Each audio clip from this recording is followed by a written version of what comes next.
So I'm going to apologize straight off with this video because, well, it's about the Rostislav, which is one of the most interesting stories I can have for a key ship, which is a Russian Aegis sail ship of the line, their equivalent to HMS Victory.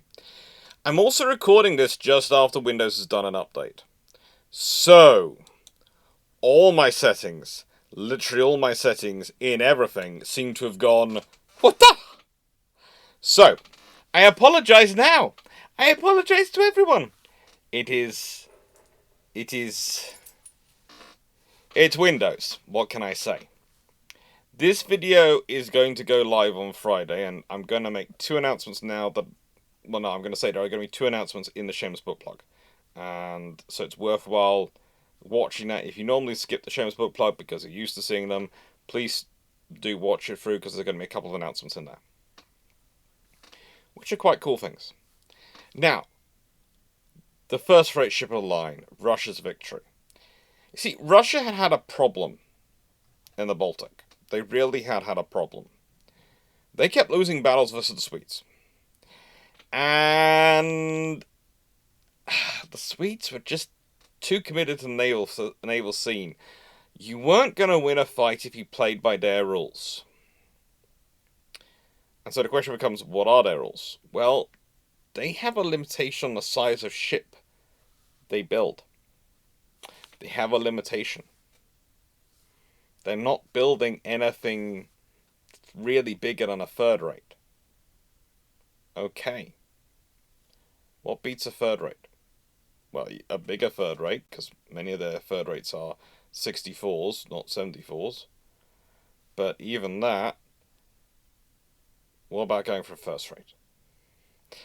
And that's what Peter the Great, that's what he starts pushing for.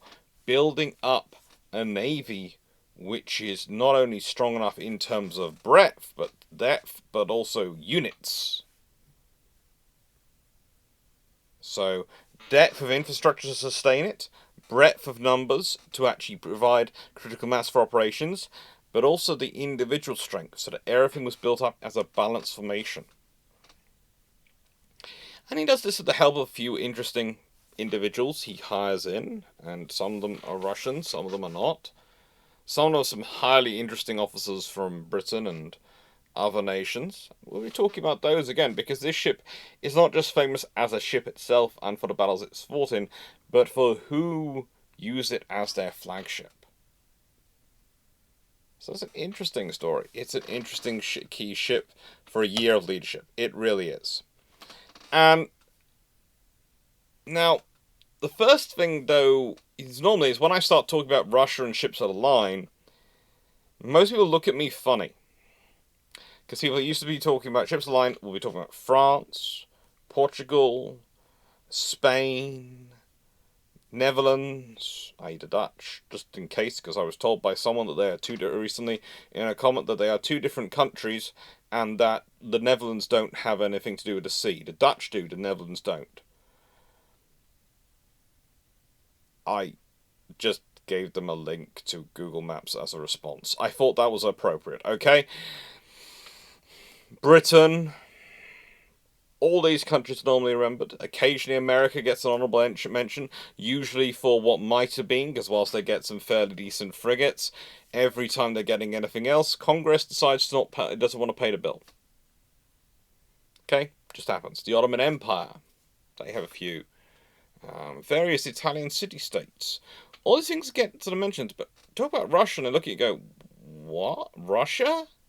Yeah, Russia was one of the big Aegis sail powers. Mostly because they had to deal with one of the other big Aegis sail powers, Sweden. And occasionally Norway, Denmark. They're a big power. They have a big fleet. They have a capability.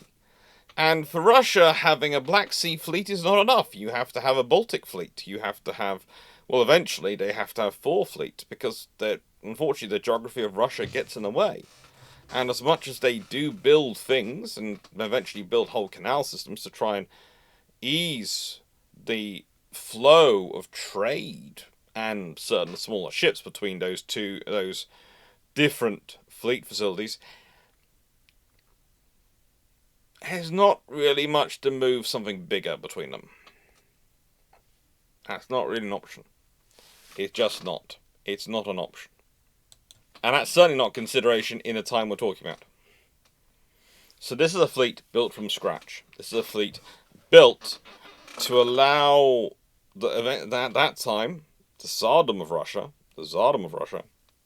to expand.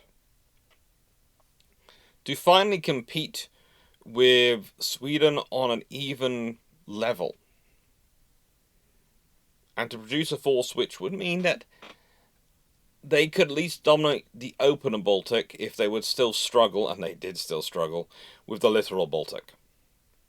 Basically, the inshore waters, island battles, yeah, the Navy of the Archipelago, the Swedish Navy of the Archipelago, they are still romping, stomping, scary. But, and I do mean this as a but, a big, glorious, gluteus maximus of a but, this fleet does help them change things when it comes to the balance of power on the open Baltic. And that has a big impact on operations. You see, to an extent, the Swedes had built a fleet, managed to dominate the waters which they were working around, and then could ignore it and concentrate on land battles. They hadn't had to do both. And one of the key things which causes the decline of Sweden as a great power is forcing them to do both, and forcing them to have, instead of huge internal lines of communication, which were maritime lines of communication, to have a huge internal space which they have to defend and control, at least sustain the operations across, because it's turned from being a Swedish lake into the Mediterranean Sea in World War II. There are two sides trying to get convoys through it, one going east-west or west-east, and one going north-south or south-north. And unfortunately, those convoys have a habit of bumping into each other in the middle. And that ain't good for either side.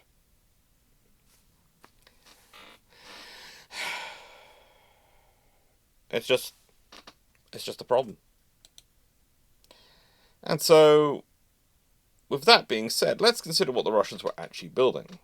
Again, there's no real pictures of this ship, so I have to go by stats, and stats allow me to give it a comparison, but there is something we're all quite familiar with as a third rate, which is victory. So I'm using victory as my benchmark. So you can go, well, okay, let's compare. Now the first thing you have to realise is the victory is 26 years older. 26 years older than the Rostislav. And she's longer, both in perpendiculars and overall, as I understand it, though we don't have exact figures for Rostislav that I'm happy enough saying here. She's beamier, she has a deeper draft, she carries 104 guns compared to the Rostislav's 100 guns. But they claim Rostislav weighs 444 tons more in displacement than Victory. And I'm not so sure. I don't think having probably roughly the same number of 36-pounders as Victory has 32-pounders is going to make that big a difference in your weight. And I think even the extra crew doesn't make as much of a difference as we might worry about. So myself, I think some of the figures given for Rostislav are frankly, how do I put this politely, are rounding ups which make the ship sound more impressive. And again, if I was dealing with Peter the Great, I could understand doing that. We don't know exactly how many 36, 18-pound, 12-pound, or 3-pound guns she had. We know she has 100. I've put in the lovely quotes for Victory here, so you can sort of look at it and go, well, they have 30, 32-pounders, 28, 24-pounders, 42 short 12-pounders, 2 medium 12-pounders, and 2 68-pound carronades. So, you know, you can start thinking, well, hang on. What are the 12-pounders? Where would they go? Where would the 3-pounders go? What are they sort of lining them up? But realistically, you get the idea that this is a fairly decent first rate from her stats. She's a good, solid ship. And she's not alone. There's a couple of others. And this gives the fleet something to marshal itself around. Something which is certainly going to overwhelm the vast majority of the Swedish Navy. Because one-on-one fight, they don't want to be going up against her. They really don't. They can't mass against that ship. I would add there is some argument to be made that as the first generation first-rate ship of the line, she could have been over-constructed. In which case that could also explain the weight, and when you add all these things together, it could add up. And that is a possibility. But if you were over-constructed this much, considering her specs and her draft, I'd honestly be worried about her density vis-a-vis the water. And whilst wood does naturally float, and she's vast majority she can be made from is wood, there are enough issues going on here that I would be concerned, especially in the Baltic, with the type of seas and the type of shallows you get in the Baltic. Even in the deep areas, it's not always that deep. Hence the drafts of 6.55 meters. She really was the product of two of the greatest products of the work Russia had been putting into developing its naval architecture and shipwrights. And when I say the greatest products, these are men who produced dozens upon dozens of ships. Alexander Semenovich Kaznetsov produced 50 gunboats, 40 various ships of the line, and 24 frigates. He's the person who introduces copper plating to Russia. And Gavril Ignatiev was just as critical a shipbuilder. 33 ships of line of frigates was what he built in his career. And he's a really, really skilled officer.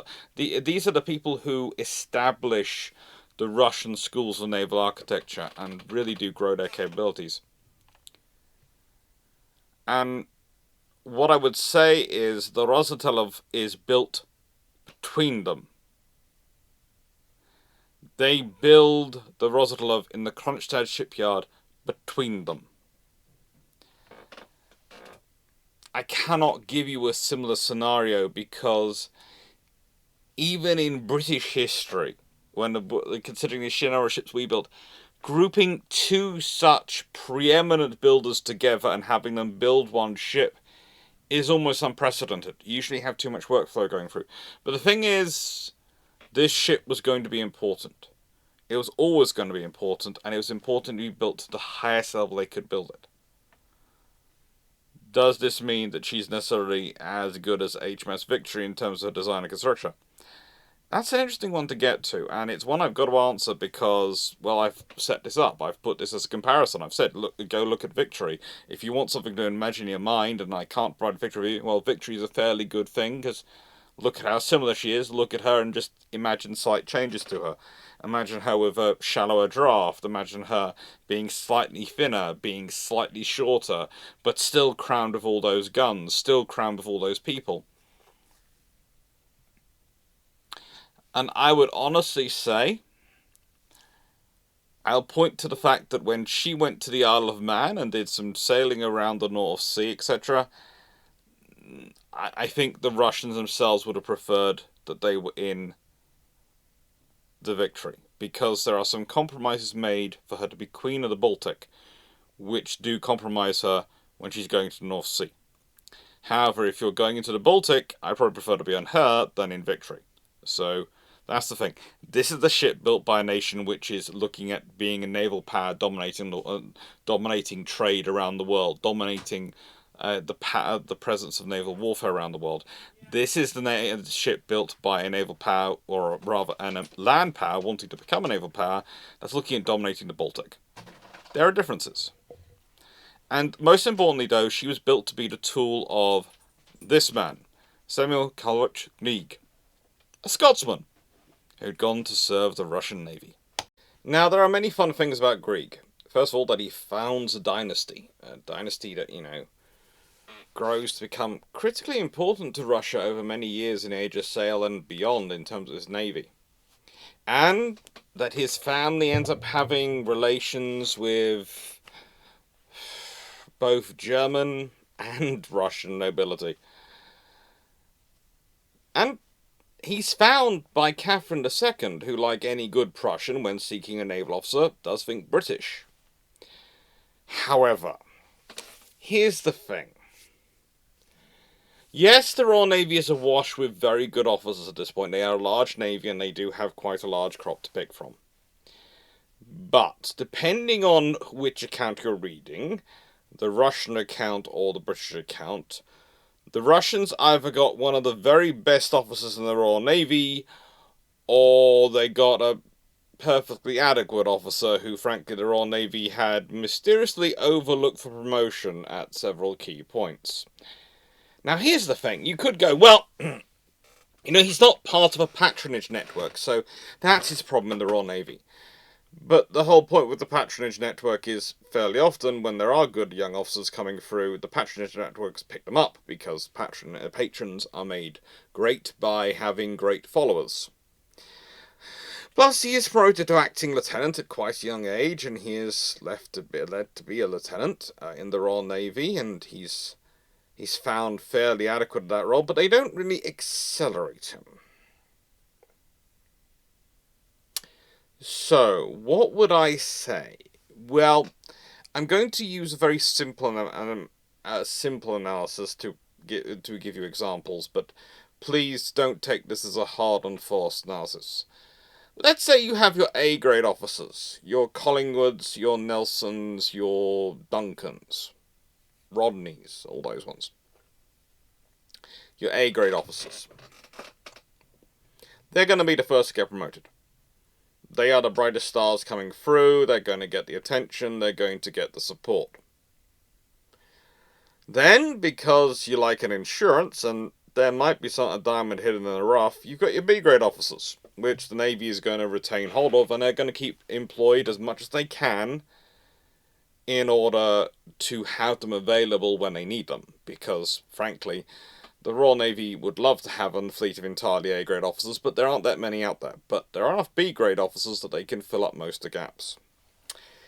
And then you have the C-grade.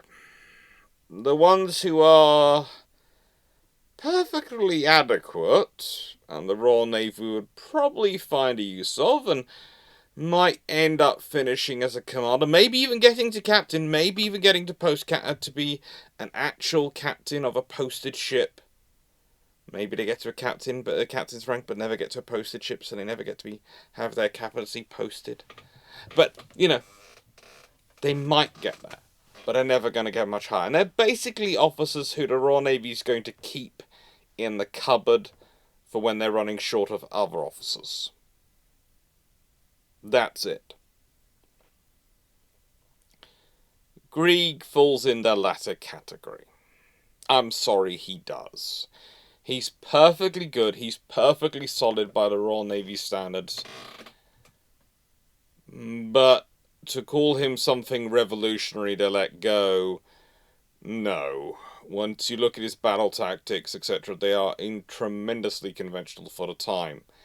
The fact is, though, he has a bigger, tougher fleet than his opponents, and he can use those conventional tactics to dominate them.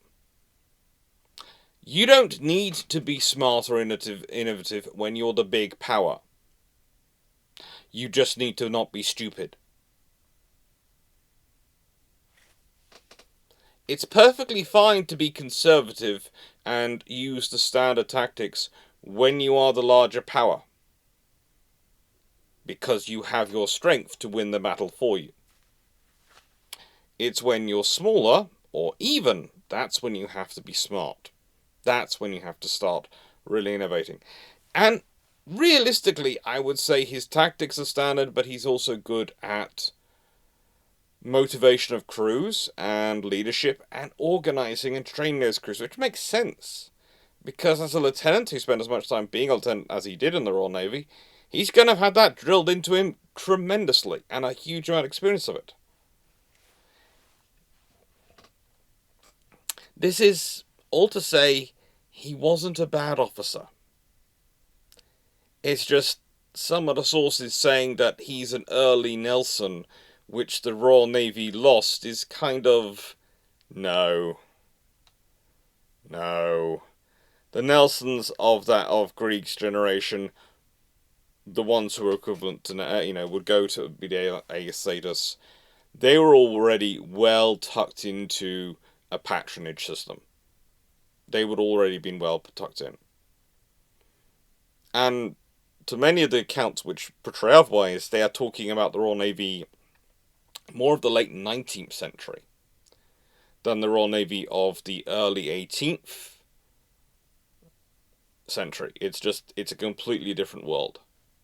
It's a completely different world. The Royal Navy status after Trafalgar and nobles, etc., trying to get in and hijack patronage systems to get into it is very different than pre the Napoleonic Wars and pre Trafalgar and all those things. Very, very different, okay? And it's the same for the Russian Navy. And during this period, it's all about basically your capabilities. They're good officers, mostly because no one really wants to be in the Navy. And none of the really powerful nobles want to be there. Once they start doing well, and suddenly nobles think, oh, this could add luster to my house and my status, that's when they start getting into trouble. And that's when you eventually deal with, by the late 19th century, early 20th century, what Paul Rozwadowski has to deal with in getting the fleet ready for the Battle of Tsushima. People who had great genealogies, not great leadership skills. It happens. It's annoying. But anyway, leaving that to one side, in Russian service he gets to take part in the Russo-Turkish War, and he does well. He does well. And again, you find quite a few British officers wandering around there at this point. And then he gets made chief commander at Kronstadt. And this is when the port is being reconstructed. This is when there are being new docks, expansion, all these things happening around. Again, as someone who spent as much time in British dockyards as he has good experience for it. He has good understanding. And then it's the Russo-Swedish War, and then he's running the fleet, the Sea Fleet, the Baltic Fleet. He's not doing the inshore work, he's doing the the big fleet jobs. And he does it well. He does it well. We'll be talking about the battles, I think, after the Shameless book club, but we will be talking about the battles, and you'll hear they're good, solid battles. I would argue the Swedes never had much of a chance due to the size and capability of their individual ships in terms of across their fleet. But still, he does well. He does really well. Using what he's got and giving a solid performance. He doesn't make mistakes. And that's a way to win a war. If you got the size, if you got the mass, and you've got this infrastructure to support you, and you don't make mistakes, you tend to win. Which might sound really weird when we're used to a world where the media, our books about war, etc., always like to hype up the cunning individual, the extremely intelligent plan, this great piece of technology that's a war winner. But in reality, the easiest way to and safest way to win a war is to be bigger and not muck up, not frig it up. Or, at the least, don't frig it up as much as your opponent does. That is usually the easiest way to win a war. Saying that though, Shameless plug time. So, 2 announcements. First off, thank you to everyone who supports the channel. Okay, that's not an announcement, but that's what I always do in these things. I always say thank you. Thank you to everyone who likes, shares, and subscribes to videos, who helps the channel grow. Thank you.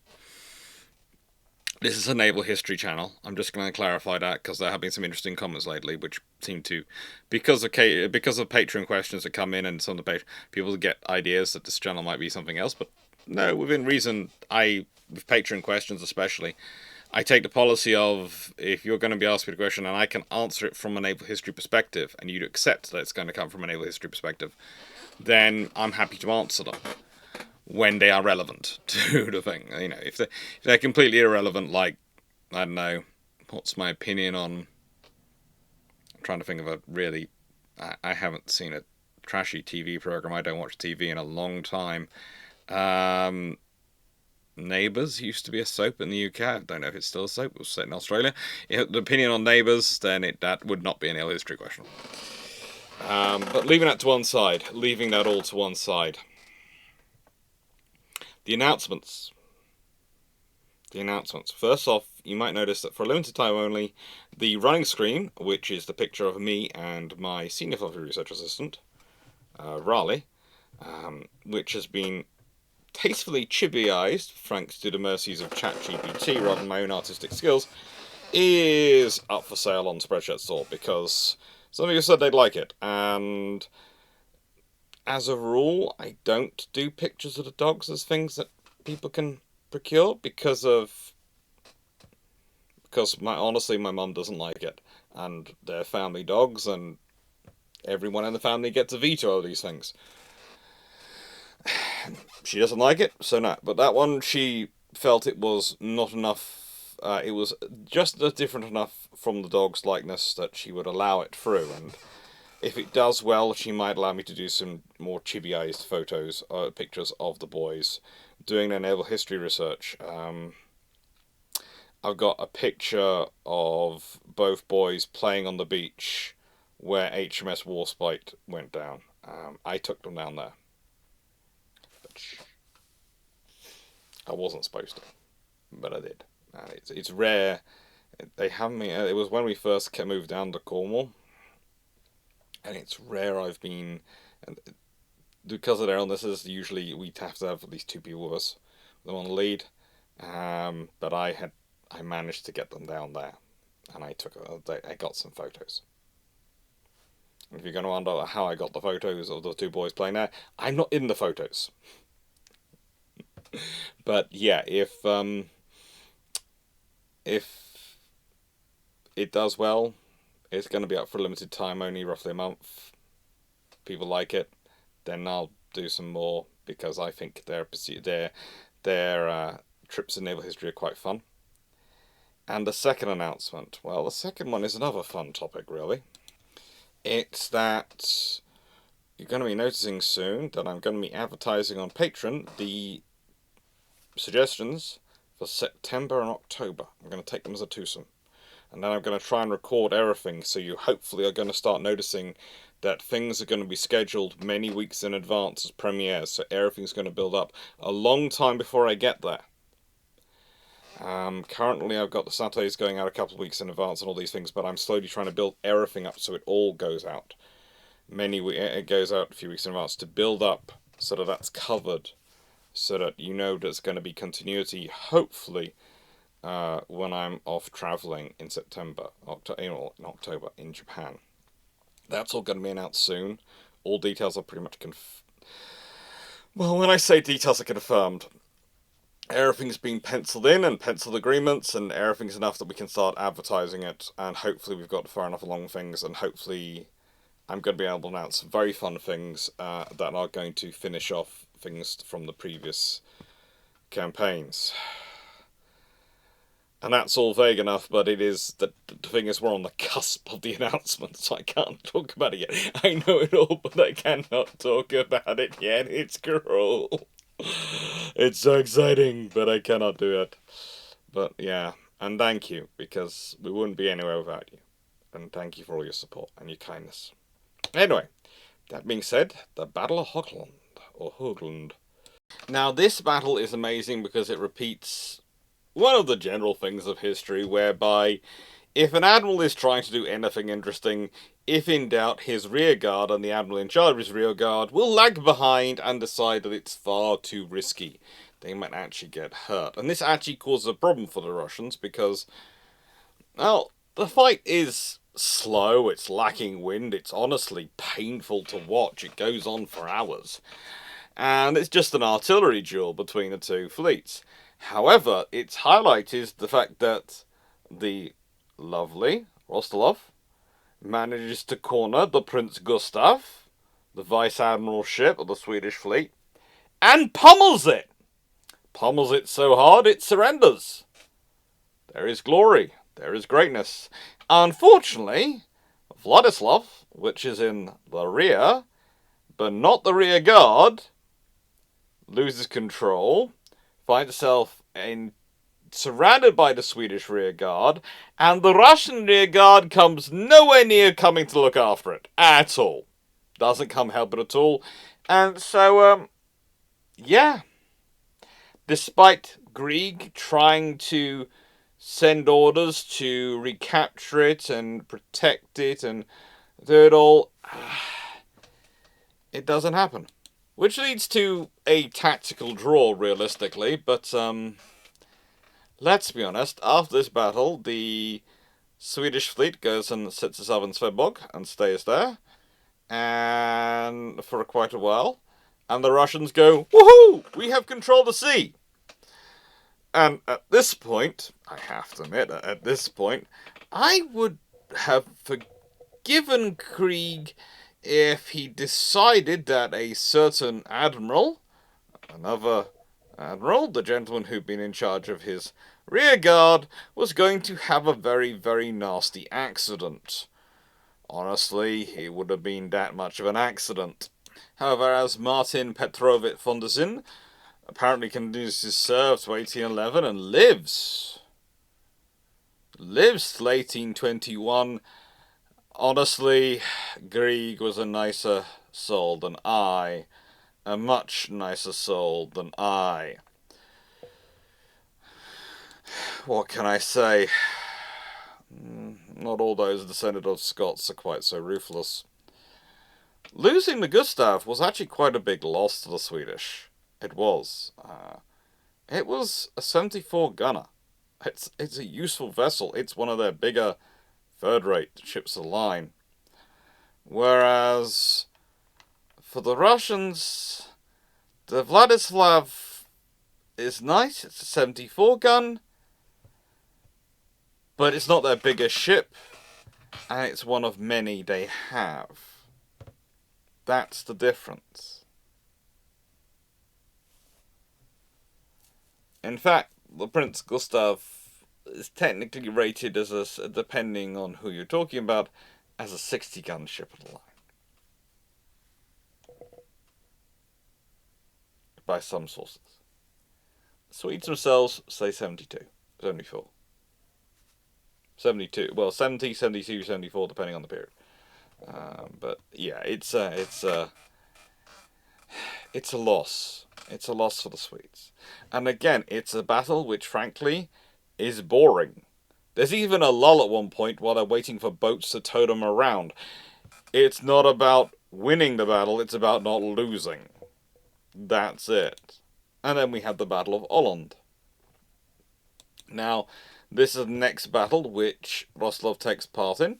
And at this point, in terms of big battle, and you might notice that's a while away. It's a little over a year. It's almost a year later.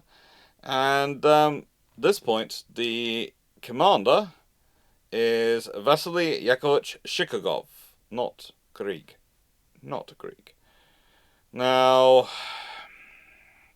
Rostislav is again the flagship. Again, the flagship. But this time, it's not the sole 100-gun ship. No, the Russians have 3 100-gun vessels there. The Rostislav, the 12 Apostles, and the Prince Vladimir. They have 9 74s, 8 66. And the Swedes have 7 74s, 1 66, and 10 64s.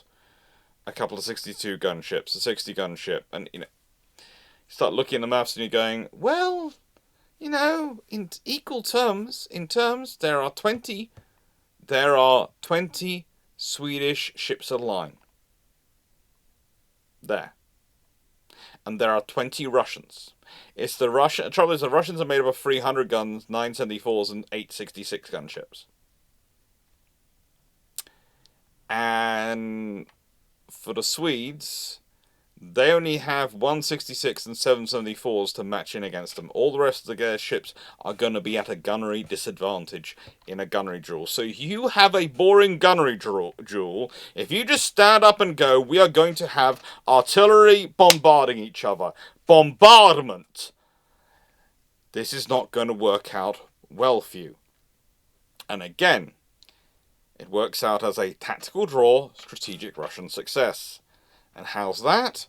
Well, despite the Russians losing Grigory Ivanich Malowski, who was preparing to make the first around-the-world voyage for the Russian Navy, it would actually later be completed by a gentleman called Ivan Fedorovich Kuznetsyn. The Swedes have free ships taken away by tugs. The Swedes end up having, after a few days of battering around, withdraw to Karlskrona, which is a lovely place. But it basically means that the Baltic is ceded to the Russians, who then use it to blockade Hanko and Pokala. It's a case of, did the Russians do a great naval battle? No. Was it a glorious victory? No. Was it solid fleet coordination and they've got overwhelming firepower? Yes. Because when you're a 74 ranking in against the first rate, you're in trouble if you're solo. You see, to an extent, the Swedes do have, I suppose, technically, when I'm doing them, I'm double checking the maths. Technically, they technically have 21 ships if we include the 60-gun Rekonstanda. Okay? And the 64s, the 1064s can hold up the 66s.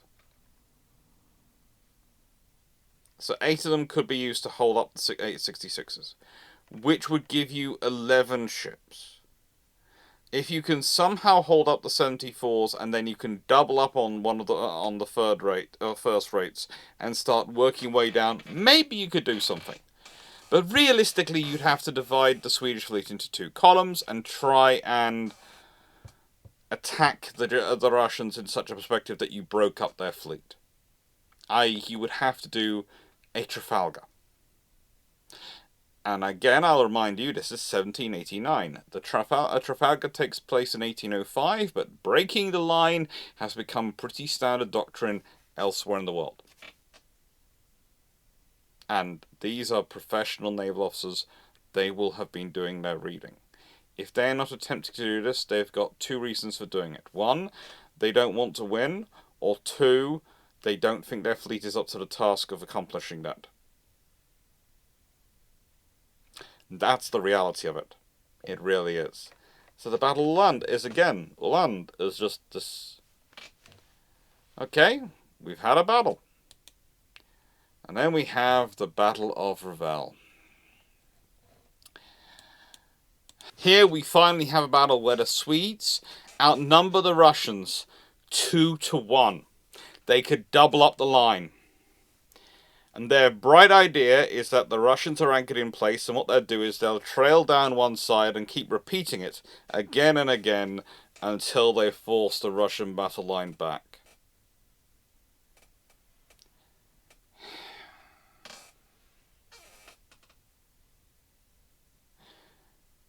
I'm not sure which bright spark had this idea.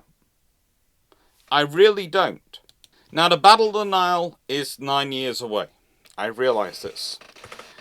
But the strategic situation of engaging a fleet in harbour and anchored in a strong position has been something which has been going over for quite a while. And whilst technically doubling up the line is not done before the Nile, concentration of force has been done. There have been lots of battles which have involved concentration of force. In the nicest way, perhaps sailing your fleet up and springing anchors and then concentrating your entire fleet of fire versus one end of the line or the other, that could have broken the Russians. Because yes, whilst again their individual ships are powerful, they are. In the Battle of Revel, you're dealing with 200-gun ships, the Rostislav and the Saratov. You've got 4 74s, 4 66, and a 50-gun frigate, all sitting there. And that's the first line. The second line is backed up by other frigates. And there's a third line of smaller boats that the Russians have got anchored behind them to provide support. So doubling up might not be as good an idea in this case as it was for Naval, because there are the frigates there and other things. I can see that. But it's basically trying to do a drive-by shooting with ships at a line. It is. To say it is tactically and strategically inept is to be polite. The Swedes lose a ship line captured, another ship line destroyed, 5 more heavily damaged, and more than 200 killed and 520 captured.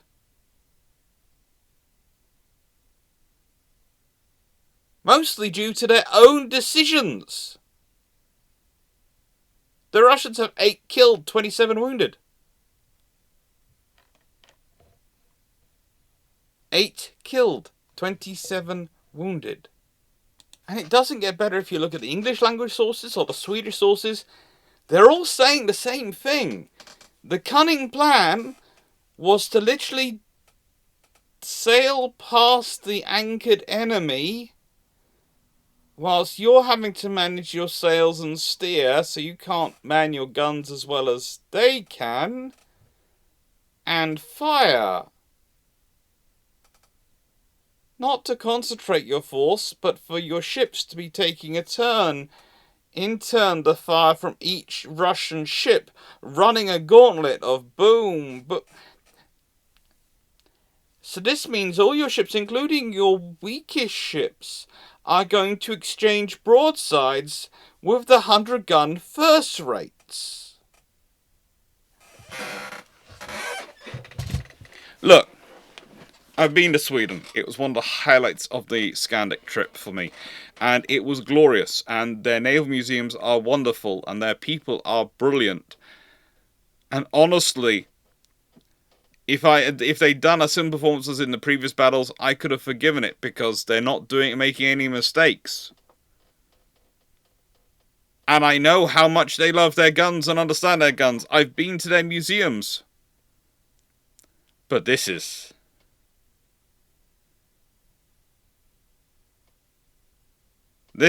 next level. Oh my lord, how did you come to this assessment? And there are some good books to go and pick up on it. There really are.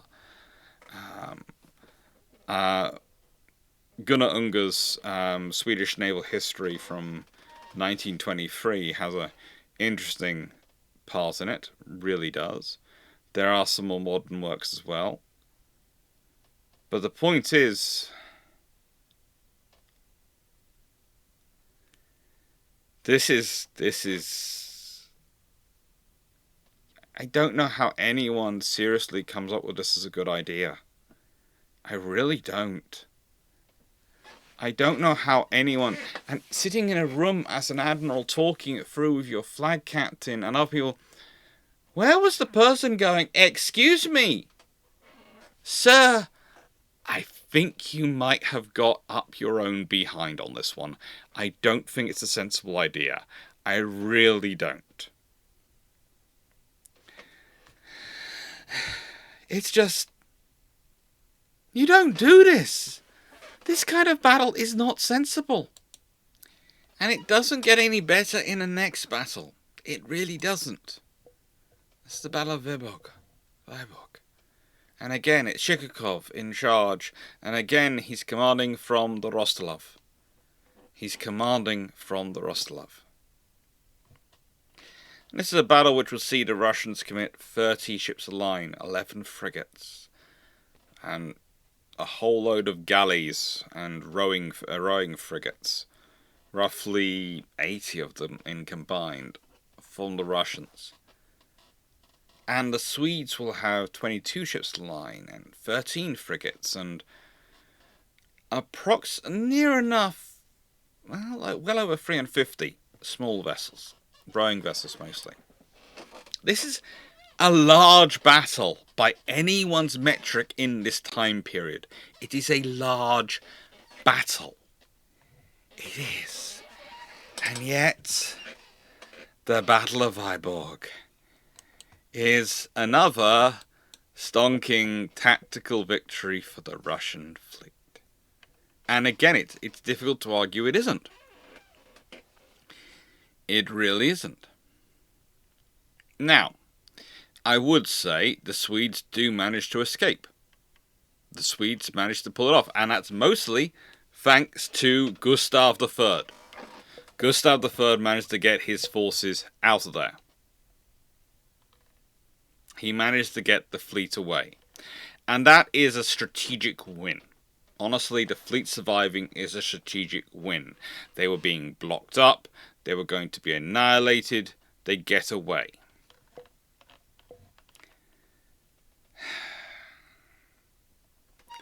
That they lose 7 ships of the line and 3 frigates and nearly 60 of the smaller vessels in the process is not so good. That they do. And the battle again is... It's honestly the Russian leadership not making much in the way of mistakes. They're not. They're not doing anything great, though. They're really not. And that is what gives the Swedes, especially Gustav III, the chance to push through, and by avoiding the main Russian fleet getting out of there. The Russian sailing fleet is far too big, far too solid. They don't want to fight their way through that. Instead, they take on a small fort and the smaller Russian squadron and push their way through and try to avoid fighting the main bulk of the force.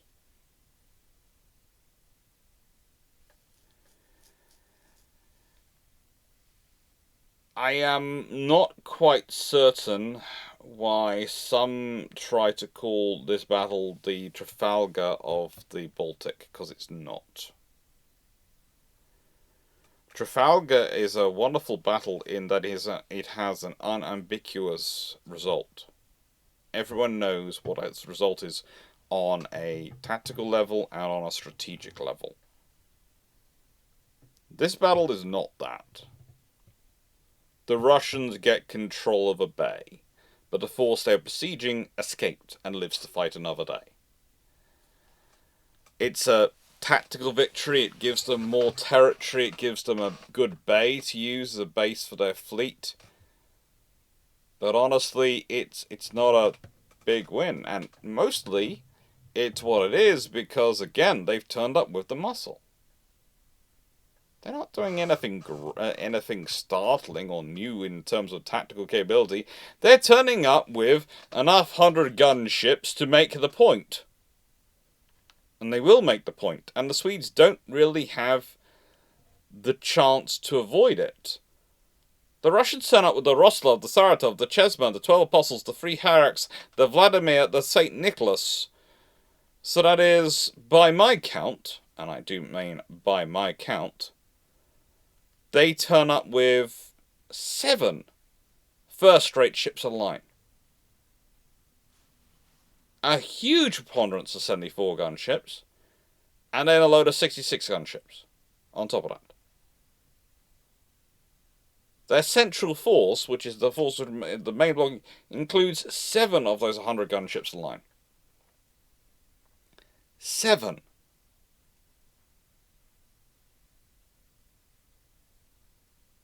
The Swedish fleet has nowhere near that firepower.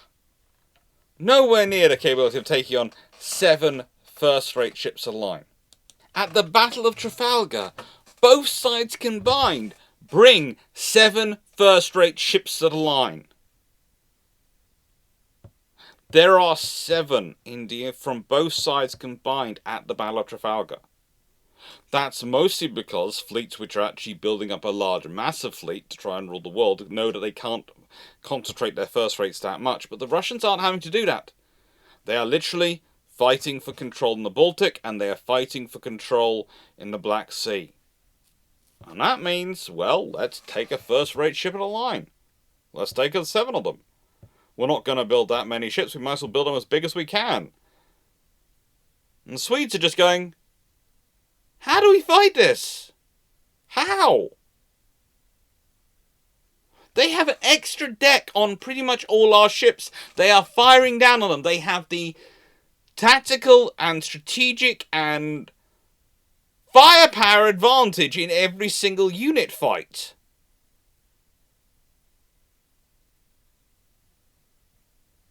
So yeah, the Battle of Vyborg.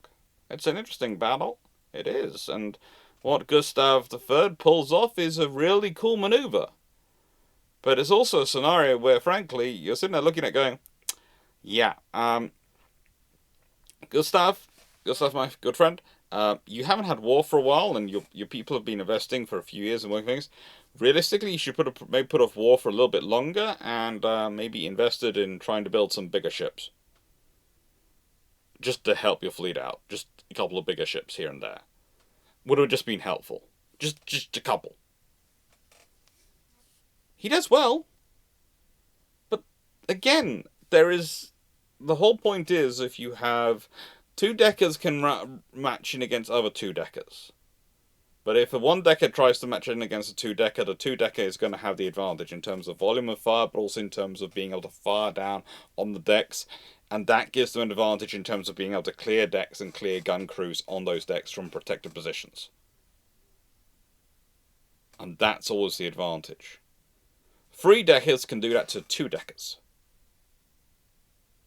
So the Russians having all these 100-gun ships, that's just overwhelming firepower. It is. And the Rostislav, she was the first of those ships. She was the one that starts off the course. And starts off the path to having all these all these ships. All these big ships on the line. And I would often say that if we consider Russian tactics, has always been since, having the bigger ship with the more firepower is the way we win our wars. At least in theory. That's what they've certainly been aiming for. Now, I'm going to finish this video with a question to you all. If you were the Swedes, what would you have done? How, in the context of the Napoleonic Wars and all the things that are going on there, and fighting the wars between with Russia in this period, how do you go about dealing with that firepower? Dealing with the sheer mass they're bringing in? Think about Sweden. Think about its strategic situation. Now, what else have we got coming up? Next week. Next week is the Sovereign. No, it isn't. It's... Distance of Regard. Yeah, it's midway. That's going to be a fun one. That is going to be fun. I'm looking forward to Sovereign too. You see, I was writing notes for Sovereign today and I was going, then I saw it and went, oh, Sovereign. Oh no, we're in June, not July. So it's a while before we get to Sovereign.